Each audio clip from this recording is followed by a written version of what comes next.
नागपुर ग्रामीण के स्वस्थ धान्य दुकानदार संघ ने अपनी प्रलंबित विभिन्न मांगों को लेकर शुक्रवार को जिलाधिकारी डॉक्टर विपिन ईटनकर को ज्ञापन सौंपा। संघ की प्रमुख मांगों में राशन दुकानदारों की कमीशन में बढ़ोतरी, सप्लाई में कमी जैसी मांगे शामिल हैं, जो कई वर्षों से प्रलंबित है। इस दौरान जिलाधिकारी ने संघ को इन मांगों के विषय में उचित समाधान करने का आश्वासन दिया है। आम्ही आज जिल्हाधिकारी महोदयांना निवेदन देण्यासाठी आलो। त्यावेळेस जिल्हाधिकारी साहेब नसल्यामुळे उपजिल्हाधिकारी साहेबांकडे आम्ही निवेदन दिलेलं आहे।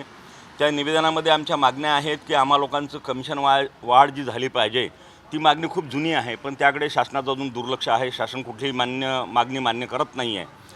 तसेच गेल्या 4 महिन्यापासून स्वस्त धान्य दुकानदारांना कुठलंच कमिशन जे मिळालं पाहिजे दर महिन्याला मिळालं पाहिजे होतं ते मिळालेलं नाही।